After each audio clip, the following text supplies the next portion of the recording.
Hello எல்லாருக்கும் வணக்கம். என் பேரு ஆதர்ஷ். ஐபிஎல் 18ஓட 38வது மேட்சை நான் இப்போ ப்ரீவியூ பண்ண போறேன். விளையாடுற ரெண்டு டீமும் Mumbai Indians and Chennai Super Kings in Mumbai. இந்த வீடியோக்குள்ள போயிடலாம், அந்த ப்ரீவியூக்குள்ள போயிடலாம். மும்பை இந்தியன்ஸோட ஆரம்பிச்சோம்னா, அவளோட முதல் மேட்ச்ல வந்து சென்னைக்கு எதிராக தான் விளையாடினா. ஆனா அந்த மேட்ச் பேஸ்ட் அந்த 11 தே ஹேட் அவைலபிள் ஆல்சோ. நான் என்ன சொன்னேன்னா, ஹர்திக் பாண்டியா இருந்திருந்தாலும் அவளுக்கு வந்து ஸ்லோ ட்ராக்ஸ்ல விளையாடுறதுக்கு வராது. அதனால தான் நான் சொன்னேன் சிஎஸ்கே வில் பீட் தெம்னு சொன்னேன். டு அன் எக்ஸ்டென்ட் கம்ஃபர்டபுளா ஜெயிச்சா. ஆனா இந்த கேஸ்ல இப்ப கடைசி 2 மேட்சை ஜெயிச்சிருந்திருக்கா. They're playing in a more batting friendly venue that I will feel will suit them more. அதனால தான் இந்த 2 மேட்சும் ஜெயிச்சிருந்திருக்கா. and I feel they have got the goods to win this match in their own backyard. இப்ப playing 11 பார்த்தோம்னா, I think நான் சொல்ல போற 11 தான் விளையாடினான்னு நினைக்கிறேன். நான் திருப்பியும் சொல்றேன். Rohit Sharma, Ryan Rickelton to open, Will Jacks number 3, Tilak Varma 4, Suryakumar Yadav 5. நான் இதனால நான் சொல்லுவேன். Hardik Pandya 6, Naman Dhir 7, Mitchell Santner 8, Deepak Chahar 9, Jasprit Bumrah 10, Trent Boult 11 and impact sub will be Karan Sharma. நான் எதனால திலக் வர்மா நம்பர் 4 போந்திருக்கேன்னா, நான் அந்த போன மேட்சுக்கு முன்னாடி நான் வில் ஜாக்ஸை டிராப் பண்ணிட்டு பெவான் ஜேக்கப்ஸை கீழே விளையாடிருந்திருப்பேன். ஏன்னா Tilak Varma number 3, Suryakumar Yadav 4, Hardik Pandya 5, Bevon Jacobs கடைசியில வந்து அடிக்க முடியும், நமந்தீராலையும் கடைசியில வந்து அடிக்க முடியும், அண்ட் மிச்சேல் சாண்ட்னர். ஸோ அந்த நான் வில் ஜாக்ஸ் எதனால அவ்வளோ காசை கொடுத்து வாங்கினான்னு எனக்கு புரியவே இல்லை. எல்லாரும் அந்த கை கொடுத்ததை பத்தி ரொம்ப பெருசு படுத்தினா. ஆனா எனக்கு அப்ப புரியவே இல்லை. ஏன்னா already got the top order options. எதனால வில் ஜாக்ஸ் நுழைக்க பார்த்தான்னு எனக்கு புரியல. ஆனா போன மேட்ச் 2 for 14 in 3 overs பேட்டிங்லயும் ஒரு அளவுக்கு நல்லா பண்ணருன்னு நினைக்கிறேன். அதனாலதான் I think they will stick with him at 3. Tilak Varma is more of an innings builder than Suryakumar Yadav. இப்ப ரோஹித் சர்மா அடிக்க தான் பாக்குறார், அவர் சீக்கிரமா அவுட் ஆயிட்டார்னா, ரயன் ரிகில்டனும் அடிக்க தான் பாக்குறார், அவரும் சீக்கிரமா அவுட் ஆயிட்டார்னா, அந்த சமயத்துல சூரியகுமார் யாதவ் வச்சு ஐ டோன்ட் ஃபீல் டெக்னிக்கலி அந்த முதல் 4 over preferably I would say that he should bat after Tilak Verma in this case to walk out after the power play. ஒரு 2 விக்கெட் விழுந்ததுன்னா.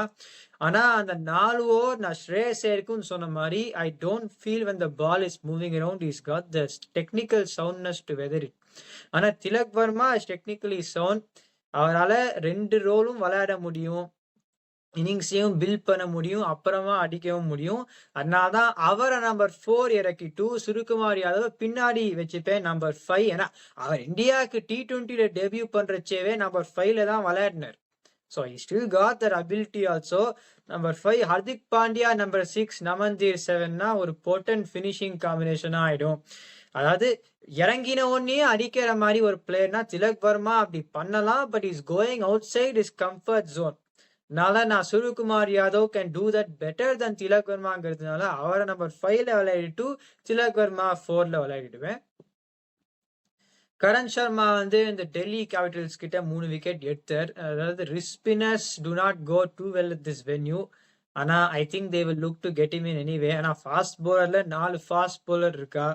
இதுக்கு மேல பேட்டிங்னு அவ்வளோ வேண்டாம். நான் முன்னாடி என்ன நினைச்சேன்னா, இப்ப பெவான் ஜேக்கப்ஸ் விளையாடுறதுக்கு இஷ்டம் இல்லைன்னா வில் ஜாக்ஸுக்கு பதிலாக கோர்பின் போஷும் கீழே விளையாடிட்டா இன்னொரு ஒரு ஃபாஸ்ட் போலர் அந்த முதல் 6 ஓவர் பவர் பிளேல கொஞ்சம் அலையும்.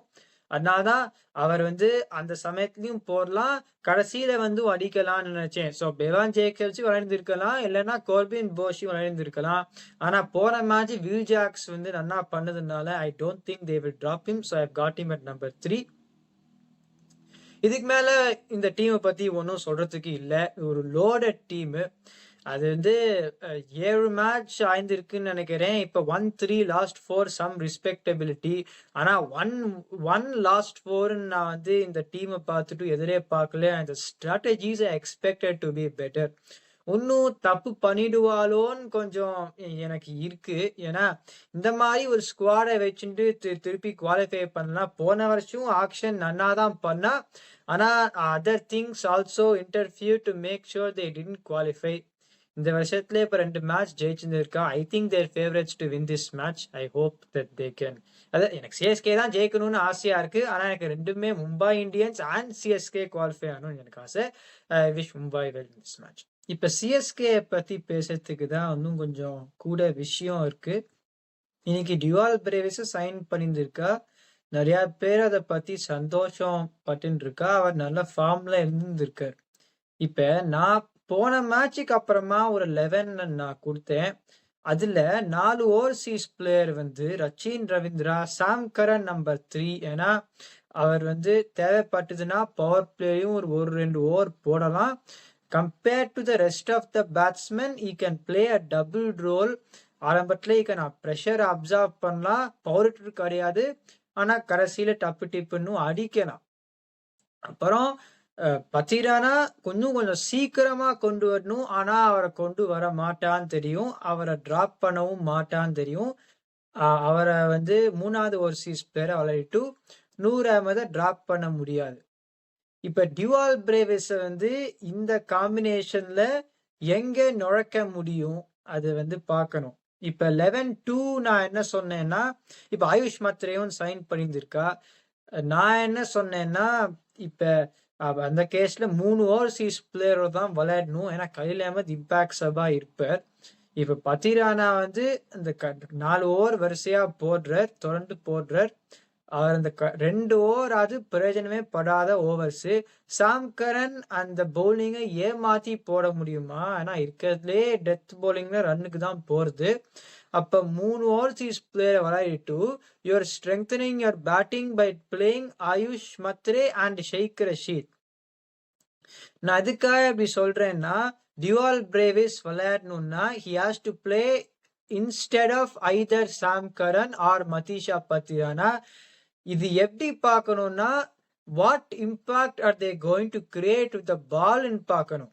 இப்ப தேர் ஆர் 2 பேரை you can sit out either one of those 2 and you can still build an okay template as far as you stick with the template. இப்ப நான் பத்திரானா விளையாடுறேன்னு சொல்லிட்டு அவரை சீக்கிரமாவே பவுலிங் கொடுக்காத கடைசி 4 ஓவர் தான் போடுவேன்னு வச்சா எந்த பிரயோஜனமும் அந்த செலெக்ஷன் படாது. அந்த கேஸ்ல யூ கேன் சாம் கரன் ஒரு அந்த பயம், அந்த சியரிங் யார்க்கர்லாம் is it going to come in the back of your mind when Sam Curran is bowling? No. But is he able to do a similar job with the ball? Batting you on solidity கொடுப்பார்னா in this case it will be beneficial for you. அப்படி பார்க்கணும். இப்ப அவளோட 11 படின்னு பார்த்தா அவ வந்து Jamie ஓவர்டனுக்கு பதிலா தான் யாரு டியூவால் பிரேவிஸை கொண்டு வர போறா. நான் வந்து ரவிச்சந்திரன் அஸ்வினை கொண்டு வருவேன். பிகாஸ் இந்த மும்பைல வந்து இந்த ஃபிங்கர் ஸ்பின்னர் எக்கனாமிக்கல் ஃபிங்கர் ஸ்பின்னருக்கு படும். இப்ப 2 ஸ்பின்னரோட போன மேட்ச் போனா ஜடேஜா வந்து எந்த மேட்சையும் 4 ஓவர் போட்டது கிடையாது. நூர் அஹமத் வந்து இந்த வாங்கியில சில சமயம் அந்த சாதாரணமா ரிஸ்க் ஸ்பின்னருக்கு அவ்வளோ விழாது. நூர் அஹமத்க்கு இருக்கிற கிளாஸ்க்கு வந்து அவர் எந்த வென்யூலையும் நன்னா போடலாம். ஆனாலும் அவருக்கு விழலைன்னா ஜடேஜா வந்து எந்த மேட்சையும் 4 ஓவர் போடல. ரச்சின் ரவீந்திராவுக்கு பவுலிங்கே கொடுக்க மாட்டேங்கிற அவரும் இந்த வென்யூல நன்னா பண்ணுவார் வித் பால். ஸோ நான் வந்து அஸ்வினை நான் கொண்டு வருவேன். ஸோ பேஸ்ட் ஆன் தேர் 11 அவ எப்படி போலான்னு பார்த்தா அவ அஸ்வினை கொண்டு வருவாளான்னு எனக்கு தெரியல. ஏன்னா தோத்தாலே சாதாரணமா தோனி இஸ் த கேப்டன் 11 அவ்வளோ மாத்த மாட்டா. ஆனா இந்த கேஸ்லயும் பேட்டிங் வேணப்ப கண்டிப்பா மாத்துவா. And I feel that if we've seen the success that Ashwin has had under Dhoni in the past, I hope that Dhoni reverts back to that and brings him in. ஆனா பண்ணுவாரான்னு எனக்கு தெரியல. அவரோட 11 I think how they could go na Ayush Mhatre, Rachin Ravindra, Shaik Rasheed number 3, Dewald Brevis 4, Jadeja 5, Shivam Dube impact செவா வருவார், தோனி 6, அஸ்வின் 7 கொண்டு வர மாட்டா. ஆனா I think they should. Anshul Kamboj 8, Matisha Patirana 9, Khalil Ahmed 10, Noor Ahmed 11, impact sub Shivam Dube. இந்த கேஸ்ல பத்திரானாவை சரியா யூஸ் பண்ணா, ஏன்னா இந்த மும்பைல வந்து இந்த கடைசி over bowling is very important to win. சரியா பத்திரானாவை யூஸ் பண்ணா நூர் அஹமதும் ஒரு ஓவர் கடைசியில போட்டுடலாம். அதுக்கப்புறம் சமாளிச்சுட்டு டியூவல் பிரேவிஸ் நம்பர் 4க்கு முன்னாடி இறக்கக்கூடாது. இல்லைன்னா நான் எழுதியே கொடுக்குறேன் சிங்கிள் டிஜிட் ஸ்கோர். நம்ம போன வருஷம் பார்த்தோம் அந்த ராஜஸ்தான் ராயல் கிட்ட அந்த ட்ரெண்ட் போர்ட்லாம் போடுறச்சே இறக்கி விட்டா இம்பாக்ட் சபா கோல்டன் டக்கு. நான் ஒரு சில பேருக்கு நான் சொல்லியிருந்திருக்கேன், ஸ்ரேயாஸ் ஐயர், சூரியகுமார் யாதவ், இப்ப டியூவல் பிரேவ்ஸ்க்கும் சொல்றேன். ஒரு சில பேர் எவ்வளோ டேலண்டடா இருந்தாலும் அந்த 4 ஓவருக்கு அந்த பந்து அலையறச்சே இன் சம் வென்யூஸ் அந்த 4 ஓவருக்கு முன்னாடி இறங்கினா, அந்த 4 ஓவருக்குள்ள இறங்கினா சிங்கிள் டிஜிட் தான் வரும். We have seen Shreyas Iyer in the last few matches. We will see நம்ம T20 World Cupல சூரியகுமார் யாதவ் பார்த்தோம். டியூவல் பிரேவிஸும் நம்ம போன சீசன் சம்டைம்ஸ் நம்ம பார்த்தோம். அதனால நம்பர் 4 முன்னாடி இறக்க கூடாது. ஷேக் ரஷீத் சாதாரணமா நம்ம 3 தான் விளையாடுவார். Is technically sound. அவரை 3ல விளையாடிட்டு AYUSH Mhatre can open. So இப்படிதான் நான் போவேன். இப்ப ஆர் அஸ்வினுக்கு பதிலாக எதனால நான் அவரை விளையாடணும்னு சொல்றேன்னா, does not make sense to not go with him given the options. வேற யாரை கொண்டு வர முடியும்? வன்ஷ் பேடியை கொண்டு வரலாம். ஆனா சிவன் தூபே வரப்போறாருன்னா அப்ப MS தோனி வந்து வன்ஷ் பேடிக்கு பின்னாடி நம்பர் 8ல விளையாடுறதுல எந்த பிரயோஜனமும் கிடையாது. he should bat at maximum that he should walk out later is number 7. அதுக்கு பின்னாடி இறக்கினாண்டா there's no point. அதனால்தான் Ashwin should be played ahead of Vansh Bedi. அவர் நம்பர் 8லயும் நல்லாவே பேட்டிங் விளையாடலாம். and he can bowl the 4 overs if you're not sure about Patirana across the 4 overs that he bowls. இந்த காம்பினேஷன்ல தான் அவ போகணும். இப்ப 11 கம்பேரிசன்ஸ் பார்க்கலாம். இப்ப முதல் 6 ஓவர்ல அன்லைக் த ப்ரீவியஸ் கிரவுண்ட்ஸ் இந்த பந்து கொஞ்சம் அலையும். and you've got to make sure, நான் முன்னாடி நான் சொல்லியிருந்திருக்கேன், நான் start கரைக்கணும்னு சொல்லியிருந்திருக்கேன். even though there is something for the seamers in Chennai, the 55/1 should be got because of the slow nature of the venue சொல்லியிருந்திருக்கேன். இங்கே வந்து அந்த 10 ஓவர் வந்து ஒரு 80/1 வந்துட்டு 80/2 வந்துட்டு அதுக்கப்புறமா லான்ச் பண்ணணும். இப்ப மும்பை இந்தியன்ஸுக்கு அப்படி பார்த்தா Rohit Sharma, Ryan Rickelton, Will Jacks, Tilak Varma compared with Ayush Mhatre, Rachin Ravindra, Shaikh Rasheed and Dewald Brevis. Rohit Sharma அடிக்க தான் பார்க்க போறார், ரயன் ரிகில்டன் அடிக்க தான் பார்க்க போறார், வில் ஜாக்ஸ் அடிக்க தான் பார்க்க போறார், திலக் வர்மா ஒருத்தர் தான் பொறுப்போட விளையாடுவார். இப்ப ஆயுஷ் மத்ரே வந்து டொமெஸ்டிக்கு ரொம்ப நல்லா ஃபார்ம் இருந்திருக்காரு, இன்எக்ஸ்பீரியன்ஸ்டு. ரச்சின் ரவீந்திரா கிளாஸ், ஷேக் ரஷீத் கிளாஸ், டியூவல் பிரேவிஸ் வந்து அடிக்க தான் பார்க்க போறார். அவர் வந்து ஒரு மேக்சிமம் நம்பர் 4 சீக்கிரமா இறங்கணும். அதுக்கு முன்னாடி இறக்கி விட்டானா I don't think he will do anything. So because of the experience I'm going. எனக்கு வந்து பெருசா ஒரு edge I don't think there is there. I was thinking of giving an edge to some team, but if you're looking at class technique and யாராவது பொறுமையா விளையாடுவானா சிஎஸ்கேக்கு தான் கொடுக்கணும். ஆனாலும் with the class of the Mumbai Indians fast bowlers எவ்வளோ டேலண்டா இருந்தாலும் with the lack of experience you don't know. So ஒரு பெரிய edge இருக்குன்னு நான் சொல்ல மாட்டேன். அப்புறம் அந்த 10வது ஓவருக்கு அப்புறமா ஹிட்டிங். இப்ப மும்பை இந்தியன்ஸுக்கு வந்து நம்பர் 4ல இருந்து பார்த்தோம்னா திலக் வர்மா, சூரியகுமார் யாதவ், ஹர்திக் பாண்டியா, நமந்தீர். இப்ப சிஎஸ்கேக்கு பார்த்தோம்னா Dewald Brevis, Ravindra Jadeja, MS Dhoni, Shivam தூபேயும் இம்பாக்ட்ஸவா வந்துடுவார். இப்ப Mumbai இந்தியன்ஸுக்கு Suryakumar Yadav he walks out at 5 it will be best suited for them. Hardik Pandya வந்து he's been playing fantastically. நமந்தீர் been very impressive. சாண்டராலையும் வந்து அடிக்க முடியும். சிஎஸ்கேக்கு வந்து டியூவல் பிரேவிஸ் அடிக்கக்கூடிய ஒரு ஆள். ஜடேஜா வந்து ஸ்பின்னர் போட்டா 14 பந்து எடுப்பார். பட் இப்ப I think Will Jacks should bowl 4 overs in this match. Mitchell Santner போடுவார். அதை தவிர நமந்தீர் தான் போடுவார். I think he may struggle less in this case than in the other venues against probably more potent spin attacks. MS Dhoni pace போட்டா அடிச்சிடுவார். ஆனாலும் என்னதான் சொன்னாலும் ஹர்திக் பாண்டியா, நமந்தீர், சூரியகுமார் யாதவ் அந்த combination I feel that Mumbai is better. So I give that finishing edge the Mumbai Indians. Fast bowler striking up ஃப்ரண்ட்னு பார்த்தோம்னா CSK வந்து ஒரு respectable very good fast bowling combination in Anshul Kamboj and Khaleel Ahmad.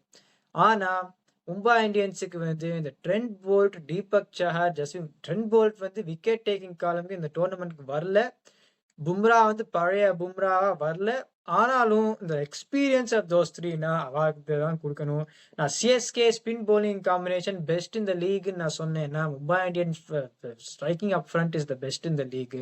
அதனால தான் நான் வந்து அவாகிட்ட தான் fast bowling edge, spin edge will go to CSK to be the economical spinners. Although Mumbai have also got 3 finger spinners. அந்த பேட்டிங் எட்ஜ்னால நான் வந்து மும்பை இந்தியன்ஸுக்கு நான் எட்ஜ் குடுப்பேன். இப்ப சிஎஸ்கே வந்து ஒருவேளை கெட் த்ரூ தட் என்ன சொல்றது, அந்த Trent Boult, Bumrah and Deepak சஹர்னா, நான் இதனால எனக்கு இன்னும் கொஞ்சம் நம்பிக்கை இருக்கு தட் இந்த 11 can do that better then previous 11. இப்ப முன்னாடி மாதிரி கான்ஃபிடன்ஸே இல்லாதவாள்லாம் விளையாடினா then they could have really lost few wickets, the match would have been over. ஆனா ஆயுஷ் மத்தே ஒரு class player, Rachin Ravindra class player, Shaikh Rasheed class player. முன்னாடி மேட்ச் ஜடேஜாவை அந்த ஸ்லோ ட்ராக்ல நம்பர் 4 இருக்குன்னா, first case scenario they can look to do that there. If they lose wickets, they have got not much of an option. அந்த 10 over setting ஃபேஸ்னால they can afford to do that, they can afford to take time. So முன்னாடி மாதிரி I would say எனக்கு வந்து நம்பிக்கை அவ்வளோ கொஞ்சம் குறைவான நம்பிக்கை தான் நான் சொல்ல மாட்டேன். I think that CSK, they have got some option, inexperienced but talented options to field. ஆனாலும் அந்த மும்பை இந்தியன்ஸ் அட் ஹோம் நான் அவாவுக்கு தான் எட்ஜ் கொடுப்பேன். ஆனா எனக்கு சிஎஸ்கே தான் ஜெயிக்கணும்னு ஆசையா இருக்கு. இந்த மேட்ச் எப்படி போகும் நம்ம பார்க்கலாம். இந்த வீடியோ என்ஜாய் பண்ணீங்கன்னா லைக் போடுங்க, சப்ஸ்கிரைப் பண்ணுங்க, இருக்கிற ஃப்ரெண்டுக்கு எல்லாம் மை ஒப்பீனியன் வாட்ச்.